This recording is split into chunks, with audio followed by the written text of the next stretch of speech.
A blockade on Chemainus Road is entering its third week, and it could be getting the results the Halalt First Nation had hoped for.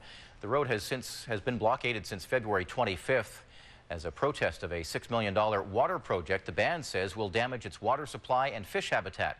Now the band says they are getting the attention they were hoping for, along with support and meetings with all parties. A News Mid-Island Bureau Chief Jonathan Bartlett is following the story. He's live in our Nanaimo Bureau tonight. Jonathan? Eric, the blockade on Chemainus Road has been an inconvenience for some. Others have been losing a lot of business because of it. But the reason it was set up in the first place, to get attention to their cause and get people together to talk, seems to be working. A meeting has just wrapped up at the Halalt First Nation band office. Chiefs from Saanich to Qualicum Beach here to give support for the Halalt people. Successful meeting in the fact that we're bringing nations together. We all feel that we share common issues. The blockade is entering its third week, stopping traffic on Chemainus Road. The protest is over the District of North Cowichan's plans to tap into the aquifer underneath traditional Halalt territory. What we're opposing is the fact that we will have no control over how much water is pumped. We're unsure of the future aspirations in terms of development. Also here to lend support, Grand Chief Doug Kelly from the BC First Nations Summit. Halalt is concerned about water. So are First Nations leaders throughout the province of British Columbia. So we're here to support Halalt. The Halalt people say this isn't just about refusing to share water with their neighbors to make a point. It's about respect and control over their own precious resources. The district seems to have this mentality of log it, burn it, pave it.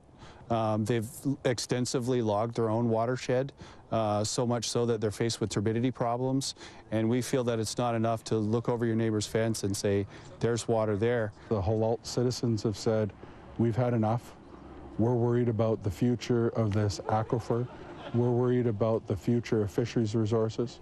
We're worried that governments are going to continue to make decisions that are going to harm the water. But the blockade may be getting results. This afternoon, the Halalt chief was to have met with the District of North Cowichan and Aboriginal Relations Minister George Abbott in Victoria. My hope is that the province, in their own language, would bargain in good faith and assert some truth and reconciliation, and that we'll be able to reach a resolution outside of courts. The owner of Susie's restaurant, just down the road from the blockade, hopes the road will be back open soon.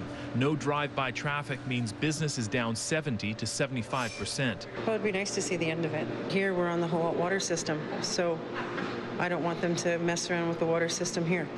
So I really am caught in the middle.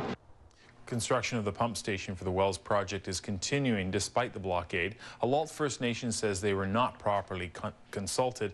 The District of North Cowichan says they were.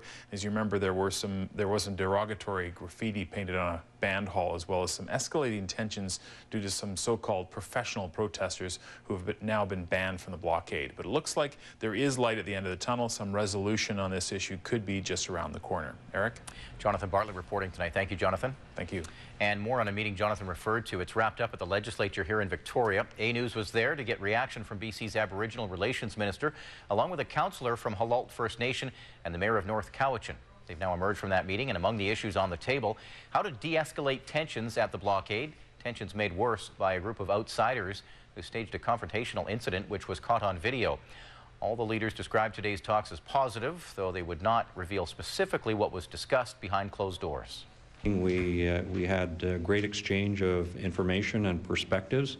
I was very pleased with it. It was very positive, very constructive, and I think it forms the basis for some additional work that we can do collaboratively.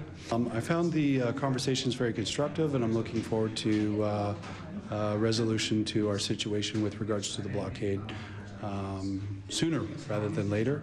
I think it was a good, productive meeting. I'm glad the minister called this meeting, and I found it worthwhile. I now have to go back and call a meeting of my council. All sides agreed to meet again, but no date has been set.